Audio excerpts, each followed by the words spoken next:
Gautam Bhattacharya is the ambassador and has served since September 2022 as the ambassador for Sweden to the state of Qatar.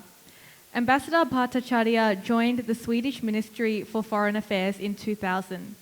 His career included a posting in Santiago de Chile and 2 separate postings at the Swedish Embassy in New Delhi, most recently as Deputy Head of Mission 2016 to 2022.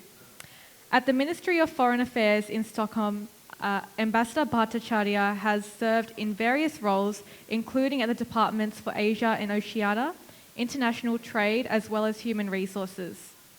Over to you.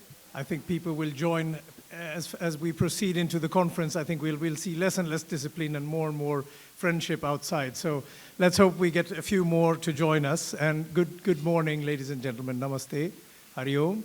And I'd just like to say that I'm very honored to speak here and to be the coordinator for this session. Before I introduce the other speakers here, I'd like to just kick off the discussion. The theme for this is left, right, or center, the global Hindu political space. And this is a very thought-provoking title. I think that in what we see, and I'll speak mainly from a European background. I mean, that's what I really know, the European scenario. But I think it goes for many of the countries where you come from and where Hindus are living today, is that the political space is becoming volatile, is becoming more and more dynamic, but also more unpredictable. I think in the post-Cold War era, we had the stable left-right scenario in most countries. At least in Europe, for sure, it was a shift always between the conservative and the social democrat in most of the countries, Labour, Tories. Now what we see, and I think it's been accelerated by the growth of new technologies and the fast pace of modern day information technology, is a volatility in modern politics combined with populism, which makes it so much more unpredictable. Now this carries with it, as you know, all of you who live in democratic countries, enormous risks, and democratic countries have become more vulnerable to manipulation, to swings in very rapid swings in the movement of the electorate, but it also brings with it opportunities for Hindus. We'll come back to that, at least during my session. I'll speak a little more about the challenges, but also the opportunities for the Hindu community, and also how to use the modern technology and culture to reach where we want to reach. But before that, let me just introduce briefly the speakers of this session. I'll start with Sohini Sarkar, who is the co-founder of the Hindu Democratic Coalition, which was founded during the 2020 elections in USA. Sohini serves as chairperson on the board of trustees of the Hindu Students' Council, HSC, a non-profit promoting Hindu heritage and culture for students and young professionals. HSC has more than 50 chapters in North America and has inspired Hindu youth organizations globally. Sohini is also a board member of the Coalition of Hindus for North America. She's pursuing an MBA at NYU Stern and has an MPH from Yale School of Public Health and a BSF from Georgetown School of Foreign Services, which, by the way, has a campus in Qatar, where I'm located, so it's a great school. So I will soon give Sohini the chair, and I will also introduce Sushant Subramaniam at the same time. Sushant Subramaniam is a member of the Hindu Youth Australia, the youth wing of VHP Australia. He's currently serving as in the Royal Australian Army at the rank of corporal. He's currently working, and kudos to you, I think we need more people in the armed forces, so I think it's a great example. He's currently working at the 2nd Health Battalion as a command support clerk, posted at Randwick Barracks in Sydney. During his tenure in the army, he donated a copy of the Bhagavad Gita to the Recruit Training Battalion's multi-faith area and was involved in ensuring VHP Australia got representation in the Religious Advisory Committee in the ADF. He has a bachelor's degree in economics at the University of Sydney. So these young and dynamic speakers will now give us a sample of Hindus left, right, or center.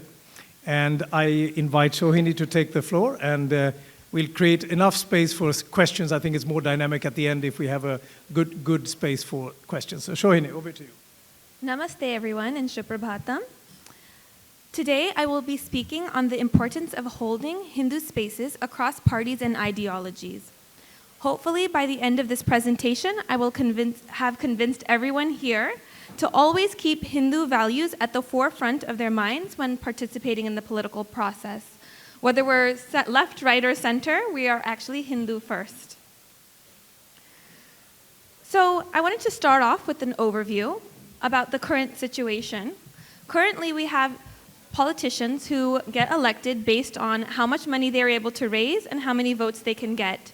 Because of this, they oftentimes have to stick to their party line.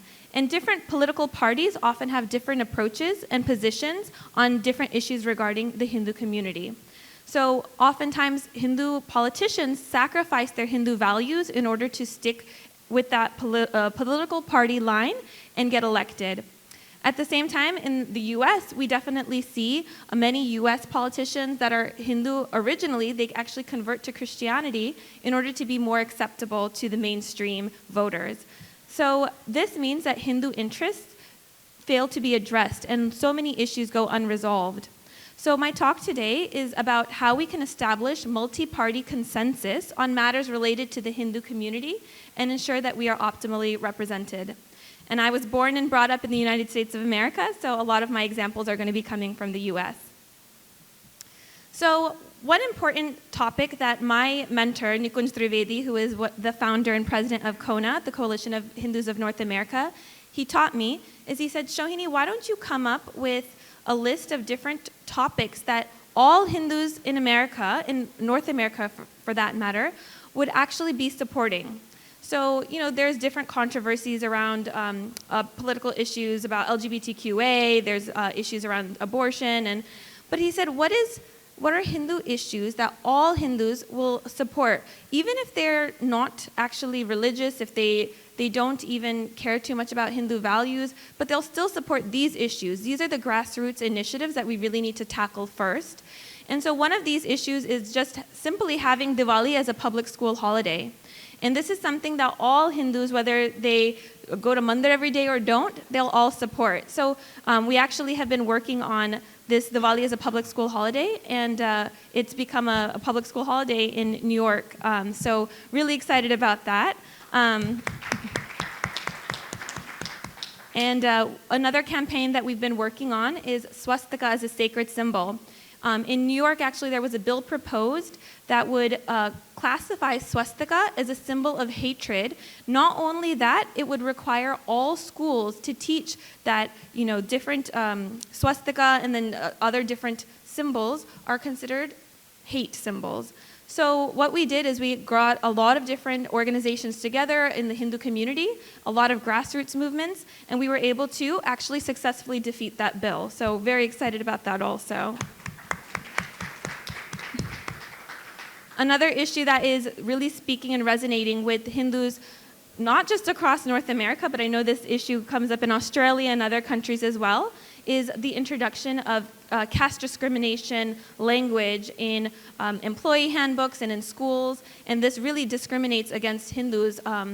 And so we've been working on this issue as well. I put a picture of Seattle there. Unfortunately, a bill was passed, or a policy was passed in Seattle to include caste discrimination language in their anti-discrimination clauses, but at the same time, that's an issue that we're working on, and it's something that unites all Hindus of all parties, whether you're left, right, or center. These are all issues that we're working on.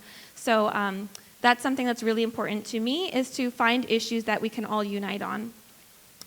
Another method for encouraging multi-party cooperation is the establishment of caucuses. So I met Sri Thanedar at the Congressional Hindu Day of Advocacy on the Hill recently, and he is the founder of the Hindu, Buddhist, Sikh, and Jain Caucus.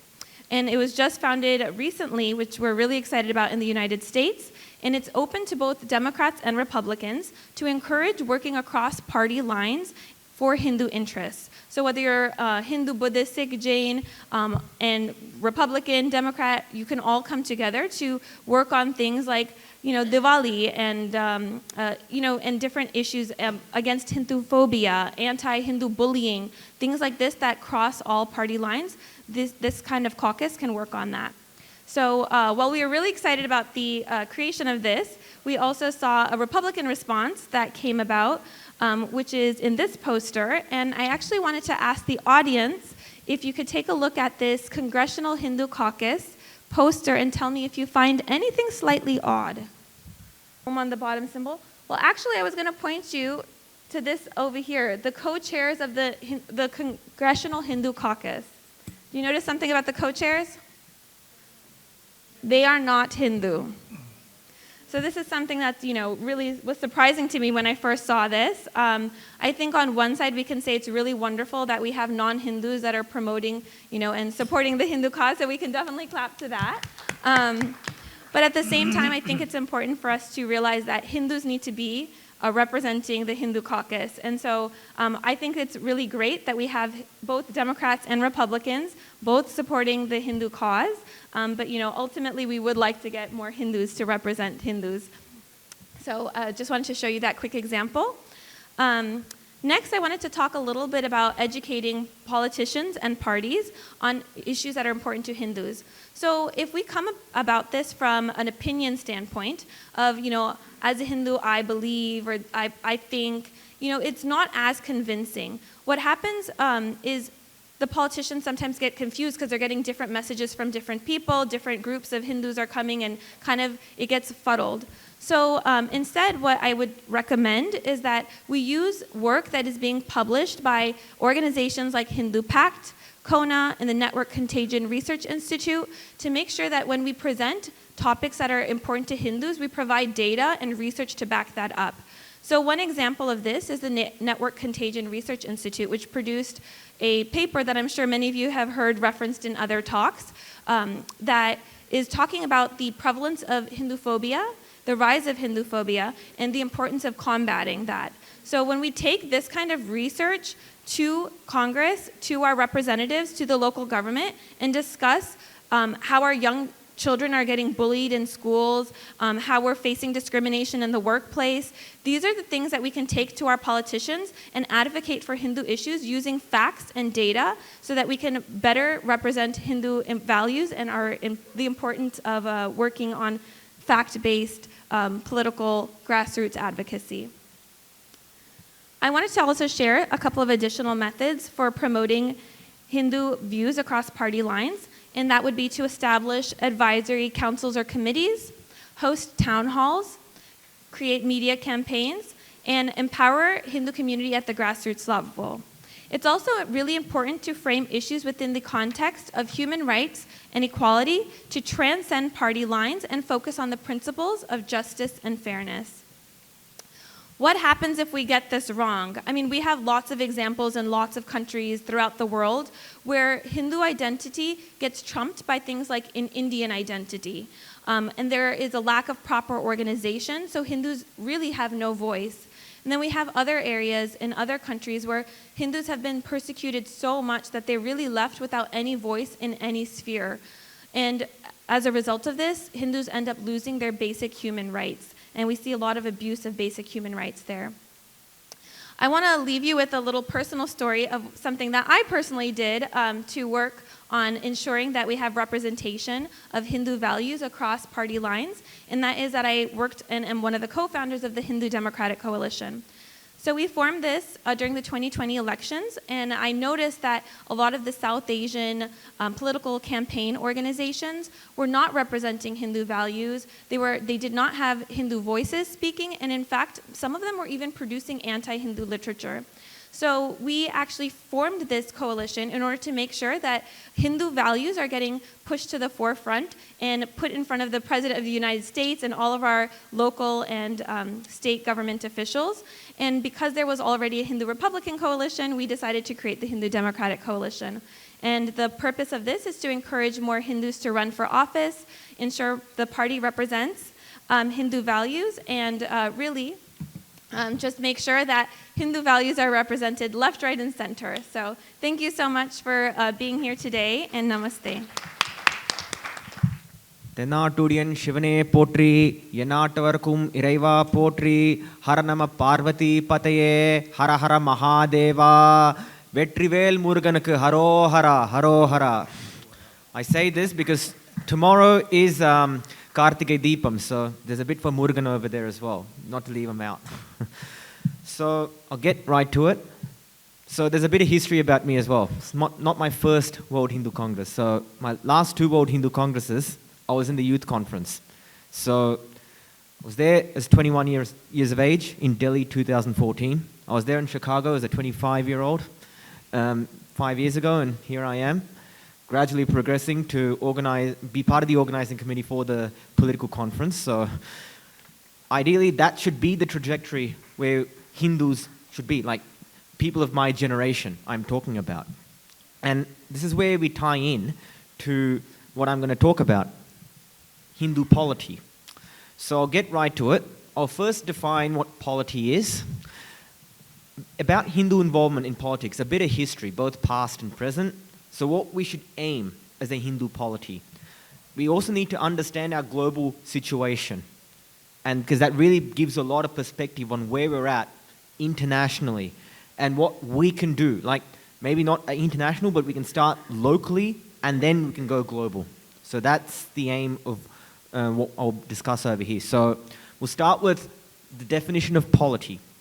So as per dictionary.com, a polity is a form or a process of a civil government. So in a geopolitical context, this can be in the form of a state, empire, international organization, or political organization. So we talk of empires. So we, in the past, used to have nations having empires. So these days, with the amount of corporate lobbying that happens in politics, you can actually argue that the corporations are their own empires in some aspect. In the current day, however, so the nation states that we see are the most common entities in polities. So I'll give you an example. So we look at Vishwa Hindu Parishad. It is, you can consider a Hindu lobbying sort of a Hindu social organization. It is a polity. We look at BJP headquarters in Bharat. That's a polity. So I given like historic examples as well. So one on the bottom left is actually the court of Raja Raja Chora. So you have the citizens going up to Raja Raja Chora himself and asking the king to address some of the issues. In fact, one thing about the great Arulmozhi Varman or Raja Raja Chora is that he actually made sure that out of the Chidambaram Natarajar temple, he got the Devarams out of it, and he made sure that everyone, it was written so that everyone across the kingdom got access to it. So that's his work that he did for Hindu Dharma and the construction of the Brihadishwar temple.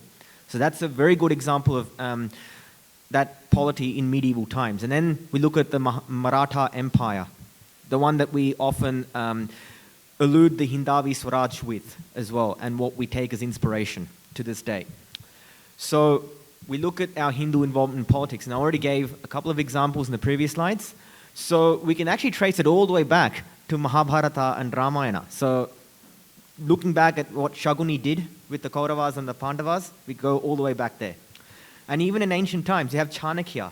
We provided Arthashastra as the basic form of governance. And you also had the Shukraniti Sara. So in fact, various ancient kingdoms across Bharat utilized either the Arthashastra or the Shukraniti Saha as the main forms of governance. In fact, even at the local levels, you had the Gana Sangha. That used to be the formation, the basis behind that clan-based sort of governance. In modern times, in fact, Hindus have been partaking in the democratic process. And on that, I'd like to point out that, and the Professor Salvatore Babones pointed this out in his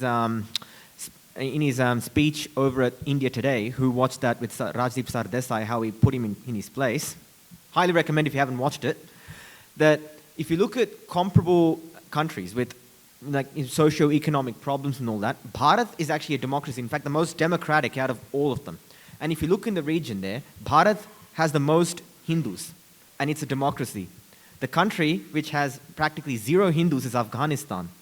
It's not a democracy. In fact, North Korea is probably the worst amongst authoritarian regimes. There are 0 Hindus over there. So a food for thought, just to let you know that democracy is somewhere there where like countries such as democracies have a large percentage of Hindus compared with those who aren't democracies. Now, in places like Malaysia, Guyana, Fiji, Suriname, Sri Lanka, Hindus did participate actively in the independence struggle, but they've often found themselves without large-scale adequate representation. Yeah?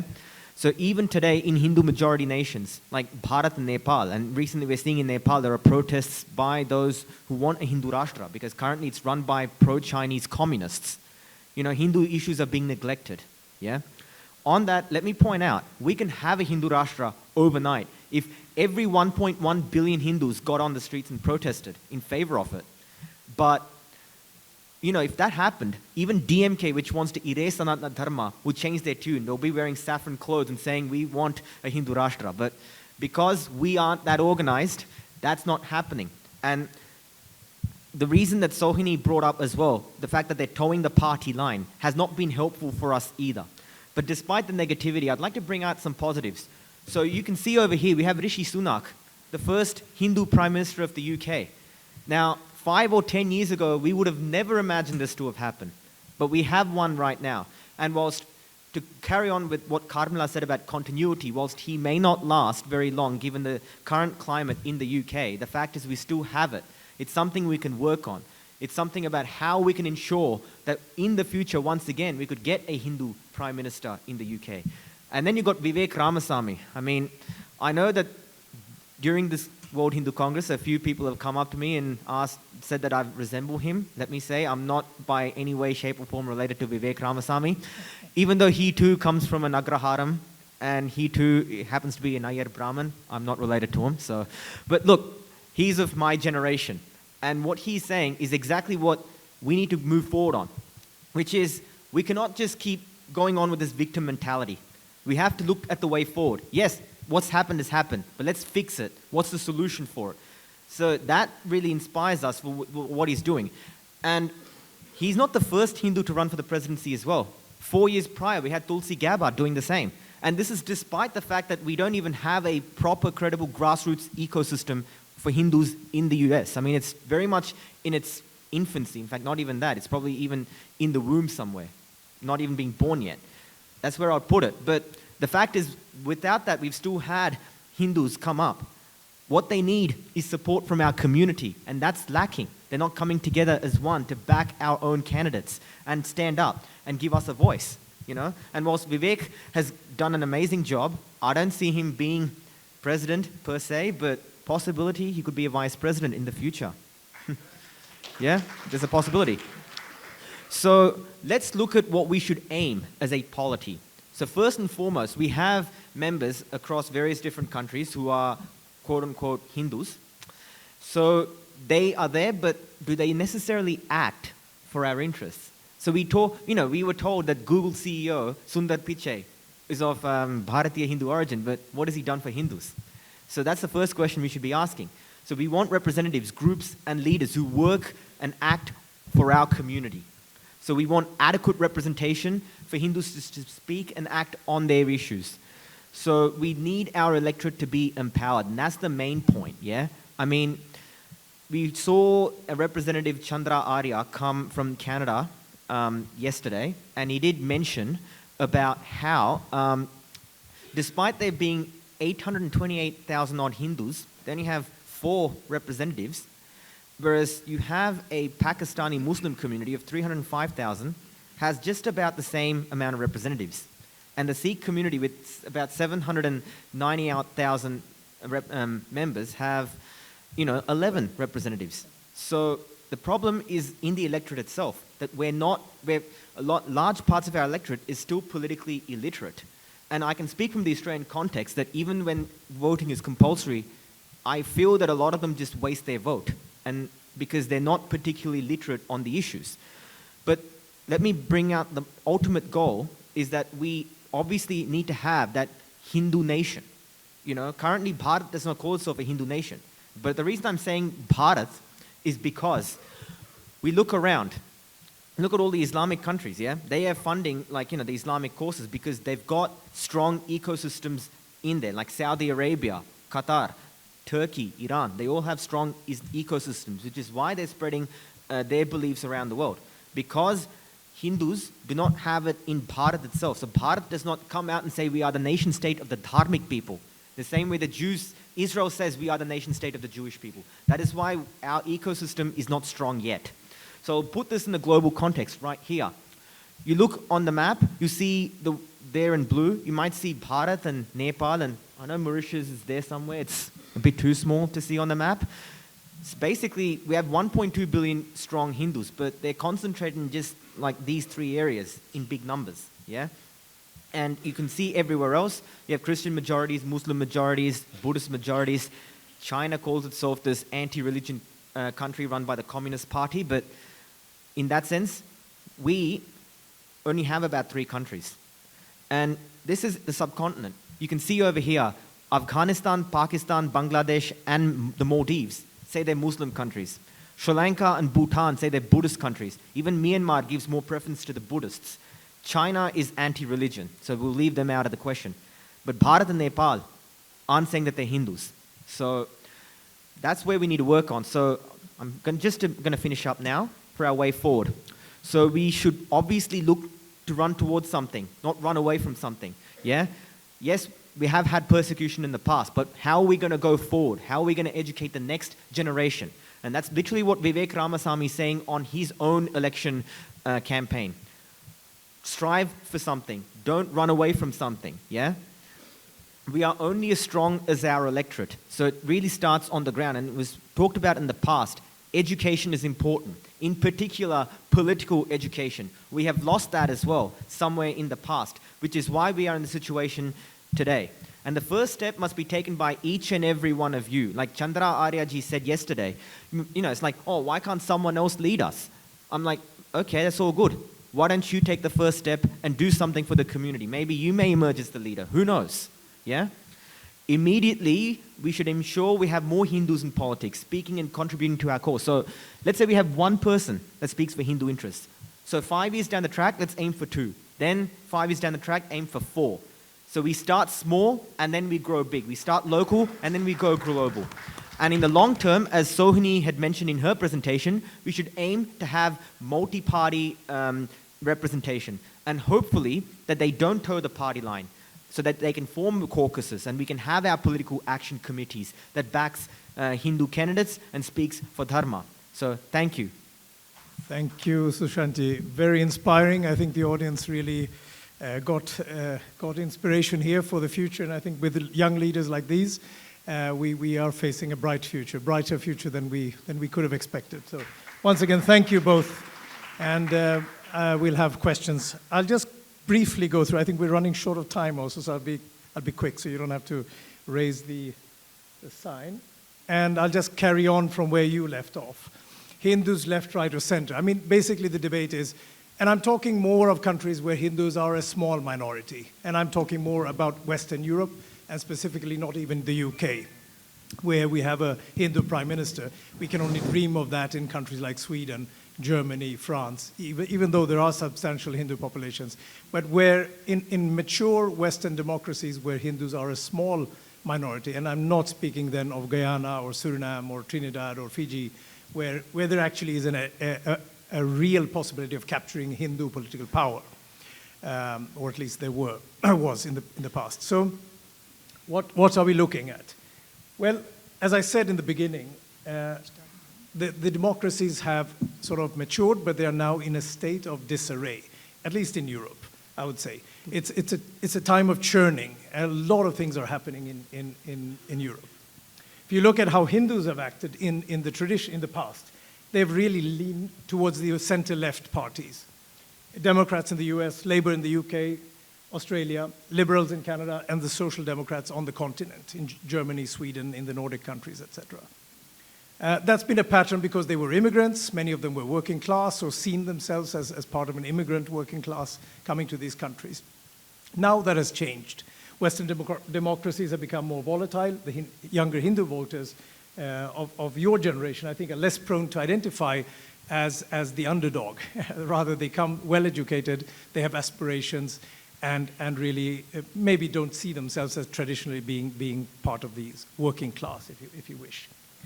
Also, the immigration in Europe has been fueled in the last 10, 15 years. Sweden, for example, we have 60,000 Hindus now. And about 40,000 of those Hindus have come in the last 15 years. IT professionals, mainly from Hyderabad, Bangalore, all these. You might have relatives in Sweden now, which was not the case 10, 15 years ago. These people have come from Bharat with another kind of confidence as well, and another mindset. And I would like to say, maybe in this audience, I could say a BJP-framed mindset, which also turns the political. I'm being straightforward here. So I think that you see a change in the Hindu communities in how they also think politically, and they have become more active. I think the rise of Bharat, and we'll come to that, has also created a new awareness in the Hindu mind. The rise of BJP and the rise of Narendra Modi, I think, has also created some kind of a groundswell, which was not there 15 years ago, 20 years ago. UK is a case in point. Hindus in the UK used to vote for Labour predominantly. I think it was like 60-30, 60-20, and the rest for the Lib Dems. I think that's changed, the latest polls, and I think there's a Rishi Sunak effect, which we haven't seen yet, has shown that the Tories, the Hindu voting for Tories and Labour are almost neck to neck, and probably a little more for the Tories now. The Labour has been associated mainly with Muslim votes from the Pakistani, the Bradfords, and what have you. I think that's also influenced the Hindu vote in the UK and in many other countries. You see, in Europe at least, a tendency of the left, the political left in these countries, to associate itself with the Muslim voter base, which is substantial in France, in Germany, Sweden, 6 to 10% in these countries. So the Muslim voter base is real. It is acting, I wouldn't say it's a monolithic voter base, and you have Iranians and others who have actually left Islam de facto. So it's not homogeneous. But let's say the bulk of the Muslim vote in many countries traditionally goes to the left. And I think the Hindus, caught up in a sort of a civilizational conflict in many ways, is leaning towards the right in many of these countries. Now, what you have in Europe is a new scenario where populistic parties, and I'm not only in the UK, in France, in Germany, but in Sweden, in Norway, Finland, Denmark, you have a far-right party that is capturing about 20% of the vote in any given country in Europe. Now, the big question comes for the Hindus. These parties are very often anti-immigrant, anti-Muslim. Many a times they stand for Christian values. Are they good allies for the Hindus? Do the Hindus go right? Do they go left? Do they go center? Well, the answer is probably we should be bipartisan or multipartisan. We shouldn't ally with anyone. But I think definitely there's a space opening up for the Hindus to be seen, at least by the parties, as a potential ally. So as immigration changes demography in the Western democracies, the majority population, the whites, are feeling more and more insecure. And I'm talking about the European scenario again. There's going to be huge churn in Europe as Europe is aging. Earlier, race was the cause of antipathy towards immigrants. I think today it's religion. People seen as not being able to assimilate, maybe from the Middle East. Crime, terrorism, given as causes of the populist leaders who are taking over. You saw the election results in Netherlands just now. There is a rightward drift in public opinion. How far that will go remains to be seen. It has also been halted in some countries and been reversed. And I'm not saying that it's all positive or beneficial for Hindus always with the rightward shift, but I'm saying it opens up possibilities to be seen at least. In Europe, it's becoming a post-Christian civilization. Here I want to make a point. I think Sohini mentioned it. There's often a risk of Hindus being identified with India and Indians. Okay, in many cases that's beneficial, that's positive. But in other cases, I don't think that we get the Hindu message across, and Sushant was saying that as well. The Hindu message is being lost in being Indian. And there I think the Hindus really have to keep two thoughts in their head at the same time. The values of Europe are changing, and yesterday I think in the opening plenary, there was a reference to an article in Newsweek, we are all Hindus now. That goes really for the European populations. The European general audience today believe in reincarnation. They are more and more positive to vegetarianism, to values that are intrinsically Hindu. I'm not vegetarian myself. I'm a good fish-eating Bengali. But I'm saying that there are values in the Hindu ethos which resonate with the Europeans. They're actually ready to become Hindus, if you wish. We should ally, we should open up, and we should be less diffident.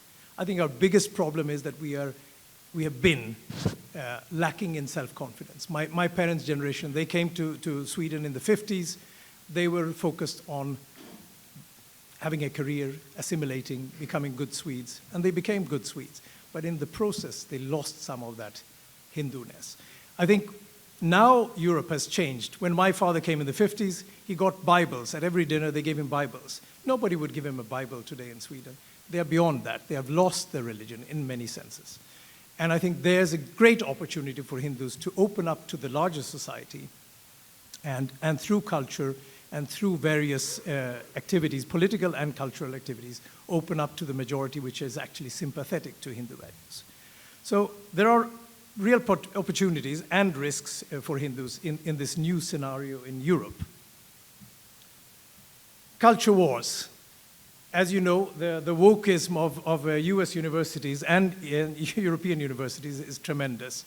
I think that's creating, again, risks for the Hindus, but it's also creating opportunities again, because I think there's a pushback, and the pushback is happening quite seriously. It's being challenged today by not only populists, but also what is becoming the mainstream. And I think that Hindus as such need to navigate and overcome various obstacles then to benefit from this. Internally, as I was saying, the middle class values that we've been speaking about, the sort of the timidity of the Hindus, focusing on risk aversion, become a doctor, engineer, and don't do anything that stands out. Just take the safe path, get a job, become a babu like myself. I shouldn't be speaking about this. I chose the safe path. But have ambition. So which Hindu dares to stand out? Which Hindu parent tells his kid, become a tattoo artist, go for the circus, become a politician, just go out there? If you look at Sweden, I see the Iranians going ahead. They're tremendously successful in all aspects. Iranians in sports, in politics, in science. They have that sort of mentality of go-getting, which perhaps the Hindus in the US have, but in Europe, definitely not. Externally, Hindus are little known. In Europe, they're not very well known except for the UK. And there's often prejudice against anything that is overtly Hindu. There's the risk, again, of being sort of associated with Bharat. And that's my last point, that there's great opportunity. I think that the best bet for Hindus, in Europe at least, and in Western democracies, is to latch on to the growth of Bharat. I've seen that during my 53 years. Scorn against anything Indian or Bharatiya, and Hindu by association, curiosity and respect. That doesn't mean we should become complacent. I hear a lot of voices here saying we're going to be Vishwaguru, people are looking at us for solutions. No, they're not. India is a country, Bharat is a country with huge problems, with environmental problems, social problems, educational problems. I've lived in Bharat for 10 years. We have lots to do in Bharat before Bharat will be a Vishwaguru, and Hindu Dharma has a huge role in sort of revitalizing Bharat first. So latching on to Bharat is probably the best bet, because out of Bharat is coming a lot of culture that is Hindu-oriented today. I want to ask the audience again, now taking a cue from Sushantji, how many people have seen Ponniyin Selvan? The series of Ponniyin Selvan. Okay, fairly good. Are you all Tamils? Okay, not all. So I recommend the whole audience to go and watch on Netflix, Ponniyin Selvan. Amazon Prime. It's a beautiful series about the Chola Empire, and it's a very riveting story. But this is an example of what we should try to portray, to push, and a lot of production is coming out of Bharat today, and I think the Hindus will benefit by riding on that, and perhaps avoiding Bollywood, because we know Bollywood does not really necessarily portray Hindu Dharma in a positive way, but choose these productions which can really resonate with a wider audience and are as good as any, or better than any Hollywood Mission Impossible movie, run-of-the-mill movies. These are really worth watching. So I think that, concluding, the cultural wars are there, they will remain. Hindus have a role to play, but the great advantage is that Hindu values are universal values. Our values are the values of the world, are the values of the world as it existed before Christ's disciples. I don't blame the Christ himself maybe, but his disciples started evangelizing, and before the disciples of the prophets started evangelizing, the whole world was Hindu. And it's becoming, in parts, again Hindu. We just need to step up, be there, and meet the people. And as a final, I know I overshot, but a final remark, in Sweden what we are doing, it's a very different scenario from the US and UK and others. Sweden is a very secularized country. The Hindus there, 60,000, most of them don't even think about religion in their daily life. And myself, parents came from India in the 50s. The people who are like me, they have become completely secularized, I would say. Religion plays a very small role in many Hindus' life. The key is to Swedify it. I think that you build locally. What we are doing now in Sweden and trying to do is to build a Swedish Hindu center in the Swedish language for Swedes, for people like me, my children, Swedish people who are blonde and blue-eyed and so on, to talk about our dharma in the Swedish language. We have to be local. We cannot speak Hindi and Sanskrit and Bangla in this new environment because we will lose our children.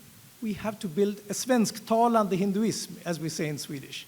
We have to localize and become one with the country, see where we fit in, the Viking traditions where the same gods that we had, gel with that, look at where the roots are. In every country there's Maoris, there's Inuits, there's First Nation in Canada, there are Aboriginals in Australia, there is a Sami culture. Gel with them, build on that, become local and strike down the roots of Hinduism in your country. And that's the culture war that we have to win in the future. Become more confident and act as Hindus. Thank you. And now, questions. And my observation that we need to be Hindu without hyphen. Means many times we go by sampradaya, we go by linguistic group, or we go by personal ambition. We need to be Hindu value, spiritual based Hindu value. And many times what happens, whether the left or right, is okay, or whatever your personal philosophy is okay, nothing wrong in that.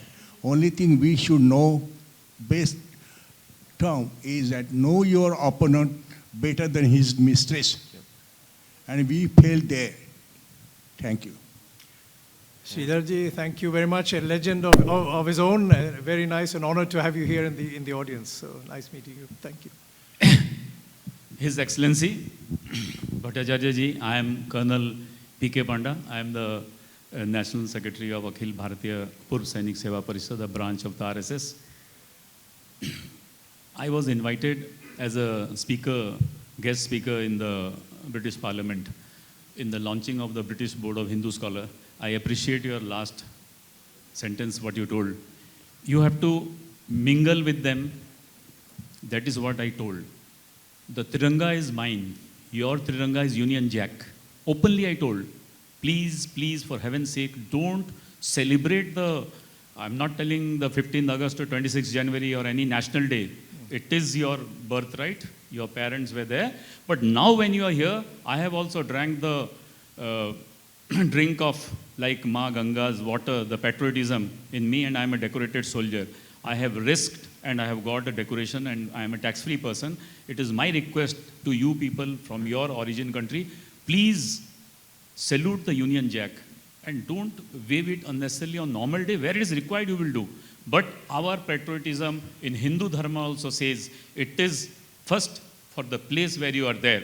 And in openly in a intellectual Muslim women's forum, they had called me because I go to motivate on patriotism. Nation first is my main. I give in various IM also. I told them, parents may be religious. Here also they may be religious. But if they are not patriotic, that religion has no meaning. So my point was, dharma se jatiyata bhav, jatiyata se dharma, which you very nicely told. I appreciate it, sir. Thank you. All should take it and not take it negatively, take it positively. First is their place where they are staying, then they will achieve Hinduism very correctly. Thank you. Namaskar. Thank you. Namaskar. I can add to that as well. So when I was posted to Alice Springs for 2 years, and I think for those who were here early on in the introduction, I'm also currently serving in the Australian Army. So I was there and they held a Diwali function. So they invited us, like my unit, North Force, over there to attend it. So we were out there trying to recruit Hindus to join up and enlist into the ADF. And that was in Alice Springs, which, by the way, for those who aren't aware, is literally situated in the middle of Australia, in the outback, in the desert. That's where it's at. So we found a small Hindu community and we're trying to recruit out of that. And let me also remind you, and my dad's over here up front, and he is the the Hindu representative in the Religious Advisory Committee in the Australian Defence Force. And he's actively recruiting Hindu chaplains into the Australian Defence Force. So we're doing that right now. And, yep, there's my dad. And let me also remind you as well that, like, this political conference, like, there's 5 of us who organized. 4 of them were females, all under 30. And I can also point out that if you look at female chaplains, once again, it is Hindus that are leading the way on that as well. So the first female chaplain came from the Hindu community, and the most amount is also from the Hindu community. That's why the Religious Advisory Committee always approaches Dad for anything related to these matters. So just on that, at least I can hope that what we've done in Australia is perhaps an inspiration for all other countries. So UK, America, Canada, hopefully you guys can take a lesson or two and implement this over there as well. My name is Saraswati, and I am from the United States. And I just wanted to comment on the Colonel Yes. point about patriotism. Mata Amritanandamayi has always told us at the ashram that we need to be patriotic with our country. Whatever country we're from, we need to develop that, because she said that is dharmic, to support our own country and not create dissension within the country. And then I wanted to clarify something. The United States is not a democracy. It is a democratic republic. So the states, each state has the ultimate rule. So I just wanted to clarify that part. And then my question, 2 questions. What is wrong with the dharmic Christian values upon which the United States was founded? Because on every monetary note, it says, "In God we trust." So, and that's a basic Christian value, to welcome everyone into the country, whoever your God is. If you're atheist, you may have some issues, but other than that, I can't help them. But I wanted to know what the problem was with the dharmic Christian values.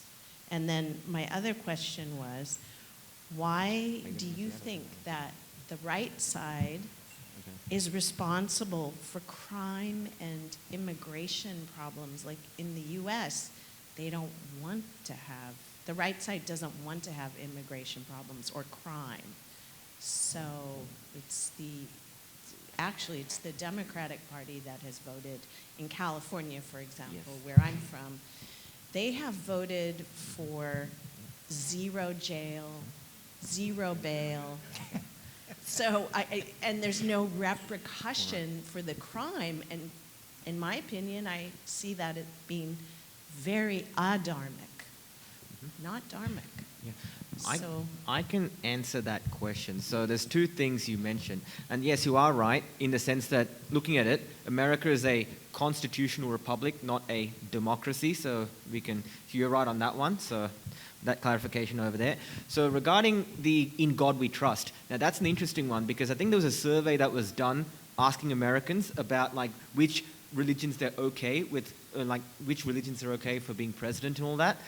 And I'll say this much, that they would tolerate Hindus as a president more than they would say a Muslim or an atheist. So at least on that front, it's okay. But look, I understand that it is still a country based on Judeo-Christian values. So meaning, obviously, I don't blame them that they would want their president to be Christian. In the same way, I think that Bharatiyans would probably want their prime minister or president to be Hindu.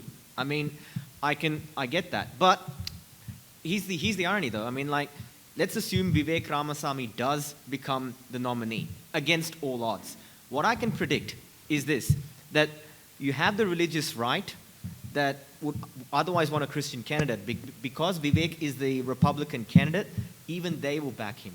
Because the situation in America is such that Biden is a disaster, so they'll probably go after Vivek. So, yeah, it is what it is, and I am shooting from the hip over here. And regarding what you're saying about California and the Democratic Party, I mean, yeah, from what I can see over there, the Republicans aren't against all immigration, like they're only against illegal immigration, and there is, I know that there is that southern border issue in the United States as well, and I know that Trump also was like that. People say he's anti-immigrant, but if you listen to what he said, he's only against illegal immigration, not legal immigration in that regard. So, look, there's a lot of factors that you did consider over there as well, so that's the answer I can give. And the point I'm trying to make is perhaps to the Hindus. You've seen that the Democrats in Seattle are the ones that passed that anti-caste resolution. In California, yes, Gavin Newsom struck it down, but there were two main prominent Democrats that were, again, involved in that. And at the federal level, you do have AOC and the Squad that are also very anti-Hindu. So just keep that in mind any time you go out to the ballot box and vote. Well, we have no problem with saying in like the idea behind "In God We Trust." Oftentimes, I grew up in the United States, and it was, to me, in the community that I was in, it was interpreted as the Abrahamic God, God. And if I were to say "In Bhagavan We Trust," it would absolutely not have been accepted over there. So, just changing that word itself, in God We Trust, versus using another name would not have been accepted. So I think the other point to make is, in terms of the Judeo-Christian values, we just saw the Republican debate had a lot of people that were proponents of returning to that. It is important to note that a lot of the founding fathers were actually deists, and so maybe not even Christian. But I think the other thing to know is growing up in America, I've faced so many attempts to convert me to different religions. Most recently, someone told me that you don't belong in America unless you are Christian and accept Christian way of life. So things like that, facing that kind of level of discrimination, being asked to convert, being told, do you know that you're going to go to hell? Do you understand that you're Hindu, so you're going to go to hell? Things like that are, very difficult to deal with. So just to kind of go back to the original point is, it is important for Hindus to find representation and kind of push those Hindu values of equality and justice and all of those. So, that was essentially my point, is making sure that Hindu values are represented. By Hindus. By Hindus, ideally. Yeah. Ideally. Yeah. Thank you. Yeah. And by the way, I did look up the chairs. They are Christian folks. It wasn't just by name that I looked them up. So. This is Bipender Jindal from USA. So I can identify because my children were born and raised there. They went through the similar thing. But one thing I have found, that more we read about their religion, rather than putting it down, we started to say that coexistence is taught in our teachings. That's point number one. Point number two, that because of the free will, which only human beings have, there will be differences. Because our ambitions are different, potential is different, capabilities are different. So the only way to counteract is to say about Hindus is that word Sanatan is there. Dharma is just like dharma of fire is to burn. But as a parent, my dharma is to take care of my children, right? So similarly, for each category, there was a dharma for that person. So once we propagate that, it will work. Second thing, I again agree with the Colonel that in Cincinnati, they started during Raksha Bandhan, the ladies took sweets to the police and fire department. And you will be surprised at how touched they were. Similarly, they started telling their children on that Guru Purnima to take some sweet and then there was a pamphlet, and pay respect. There were teachers who were crying because they had never seen. So rather than saying what Christianity is, we are just projecting and showing what Hinduism is. Thank you. Very good point. I think the focus should always be on what you yourself are and what you do and your actions, not on the others. They speak for themselves, you speak for yourself. That's, I think, a very good point. No. Let action speak. Please. My question is to all the panelists here. I'm born and brought up in India. I know I was born Hindu. I know how to follow the Hindu values and the traditions. Whereas the next generation who are born outside India, when they are growing up, they would be mingling with the other communities, and also their upbringing is totally different. Being a people who are born outside India, what challenges did you go through, and how did you manage to uphold your Hindu identity and also survive in the competitive environment and become something like a... Sure. That's a really wonderful question, and thank you so much for asking it.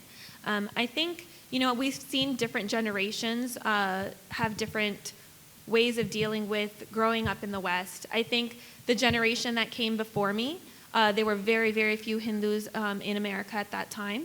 And the main idea at that point in time, in let's say the 70s and 80s, was let's raise our Hindu children with completely American values, only English as a language, and just completely make them American, and that's it. So we've seen that generation really grow up not understanding the language, not really identifying with Hindu Dharma, and there are exceptions to that, but that's what we predominantly see. Then you have my generation, which I'm going to kind of generalize in one sense. You have some of us who have chosen on our own accord to be researching, learning, participating in Hindu Dharma. And we love going to Mandir. We come to World Hindu Congress, and we really are engaged. And then you have others of us in my generation who are also completely disengaged and have completely, gone into just being American, and that's it. And I don't think that you can't be American and Hindu. You can be both, right? So, but there are some people who want to disengage with their background. And then you have another generation of Hindus that are coming up, which are the Hindus that were born and brought up in America, but they actually want to return to Bharat, which is just such a beautiful thing to see. Like, they are super cultured, understand Hindu Dharma, wear bindis to school and tilaks to school very proudly, will show up to school, and even, like on Diwali, they'll show up to school wearing traditional attire. We actually have a college campus in Canada who encouraged all the Hindu students to come to school wearing Hindu clothes or Indian clothes on Diwali. So you have things like that as well, and a lot of these young folks are actually returning to Bharat and working there. And so, I've seen a lot of different ways that the Hindu children have kind of grown and evolved in America. But ultimately, I think some of it is coming from the parents and the community, but also most of it is coming from inside of them. If they really have that curiosity and interest, they will partake. And as America has gotten more Hindus there are more opportunities for young people to learn.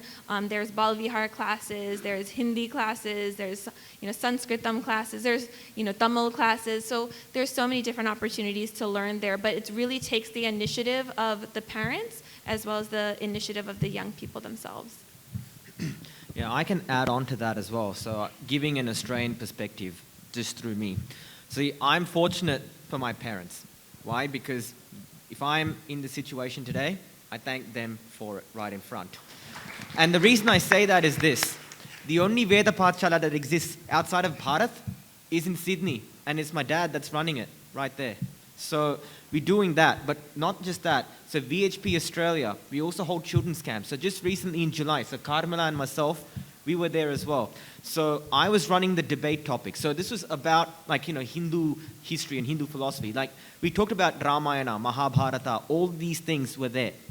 Yeah? But in addition to that, there are some little known things that perhaps the children didn't know about, like the life of Karna, yeah? Or the importance as to why Kedarnath and Badrinath became what they are. Or basically the race between Vinayagar and Murugan and how Vinayagar won the race. Or Kannappa Nayanar, you know. And I was told this as well, but wait, Kannappa Nayanar is basically associated only with Tamils. And I said, well, actually my wife told me this, that you know what, we shouldn't just say this is a Tamil, Malayali, Hindi, blah, blah, blah. No, every Hindu should know this. Every Hindu should know about the 63 Nayanmars and the 12 Arvars. Yeah, in the same way that, like, you know, I'm sure that there are many saints that existed across you know, northern parts of Bharat, like Sant Ravidas, that I'm sure that everyone should know as well. So it starts with us, basically. And I understand that, like, in the grander scheme of things, I've been called an anomaly. But I'd like to hope that I'm not the anomaly. I want me, people like us, to be the norm for the other generations to go on. So ultimately, it's the parents, it's their responsibility. And if you ask me right now, what do I prefer, a Veda Pathshala or a Harvard? I would choose a Veda Pathshala, even if you give me $1 billion to go to Harvard. Let me tell you that. I will want to add something to that. You also have the other side of the spectrum, which is me. I grew up not being allowed to go to Balvihar. I actually only really got to start learning about Hindu Dharma when I went to college, when I got to make my own choices moving forward. So you also have people like me who are going to find that on their own accord. And I think what we can do to kind of help those young people is have Hindu organizations on campuses and, you know, just really encourage any young people to get engaged with learning about our culture. My question is on that one only. Like a lot of young people, they don't want to get connected to their religion. They want to be away from their religion. And how you are addressing, like people like you guys, how you are able to maintain your identity. And that's where I'm coming from. It is not the parents are putting their effort to guide the children in the right direction, but sometimes it may not happen. But the external forces, how you could navigate those external forces? It's basically confidence. It's about how whether you're confident enough to do it. So you see, I'm in the army. So let's say that I did my upakarma in the morning. I do that, and then I still go to work. I still have a vibhuti on my head when I go there. And people will ask, why do I have it? And I'm like, well, I did a religious thing in the morning, and I've shown up to work. So that was my answer to that as well. So, you know, during festivities, you do that. Like, you know, you go there with a vibhuti or a kumkumam or whatever, and you go to work, and you normalize it that way, yeah? That's how you do it. So there's, you know, you don't, if you do it, trust me, at least one other person will be inspired. So that's how we inspire the next generation. Because what, you know, it's one thing for someone like you to do it, but if they see someone like me doing it, then they'll be, oh, okay, he's doing it, so maybe I should do it as well. So it actually starts with those in my generation who are confident, who can reach out to our generation and the generation after. So I'm saying that if we lead the way, they will follow us. So it starts, yes, the parents is one thing, but it's the peers as well. So that peer pressure, if we have enough peer pressure to say, well, we can do it the dharmic way, they will follow suit as well. So that's what we should strive for. Go ahead. No. I just want to make a very light comment to what he said. When I left India and came to USA in the 70s, I felt like a villager coming to a big city. But the funny part is, I went to India last year and I still feel the same way. Okay? Another thing I tell you about India, my kids were born and raised here in USA. My daughter is a doctor, and when she wanted to do Karva Chauth Vrat, the people were laughing in India. And they also said to my kids, you have no street smarts, because we are who we are. But the one thing I will just say, we have been married for 43 years. We taught them to be proud of who you are. And it is set by example. I was just going to add to that. Part of that is also making Hindu Dharma visible, acceptable, and respectable in the mainstream.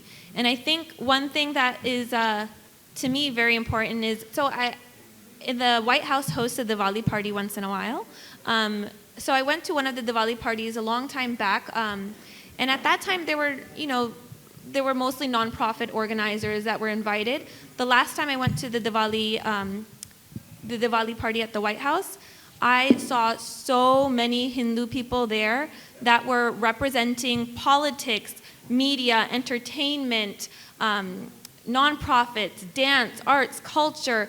I mean, it was just full of influential Hindu people, and that was really inspiring to see, because now the young people have role models and they will start developing and building that pride.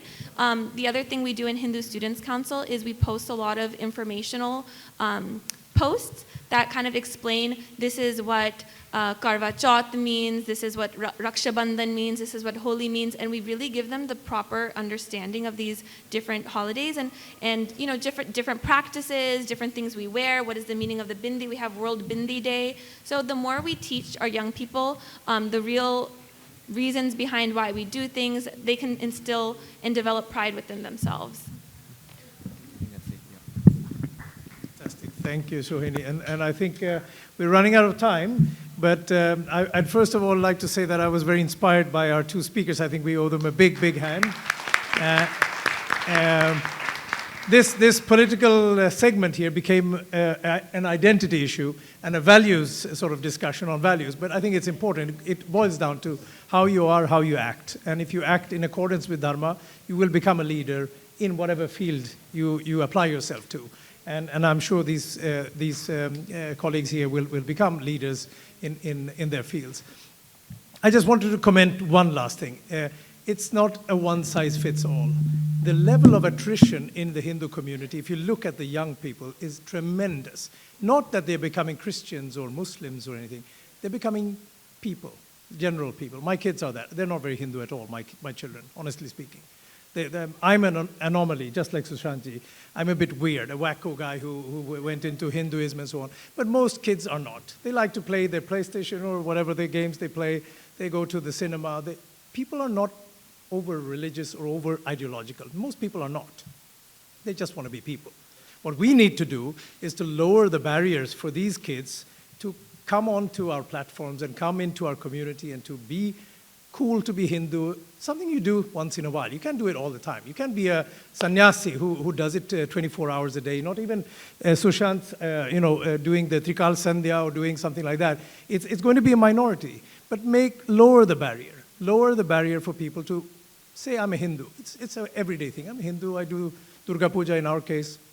I go for Diwali parties. Once in a while I go to a temple. I'm just like people in general, just like most people are. That's my only message, that no one size fits all. Don't force anyone into Hindi this way, worship that way. We're not like that. We are chaotic, and we should be proud of our chaos. Just unite in chaos, that's all. But don't force anyone into the same mold. So with those few words, it's a challenge to be a political Hindu, because we are not, as other religions, we don't pray in rows. We don't sit in a church or in a mosque in rows. We go into the temple, at our own sweet pace, ring the bell, pray to our own God in our own way, and that's how we are. Let's work with what we have. We're wonderful people, and I'm sure we'll succeed. So thank you once again. Bye.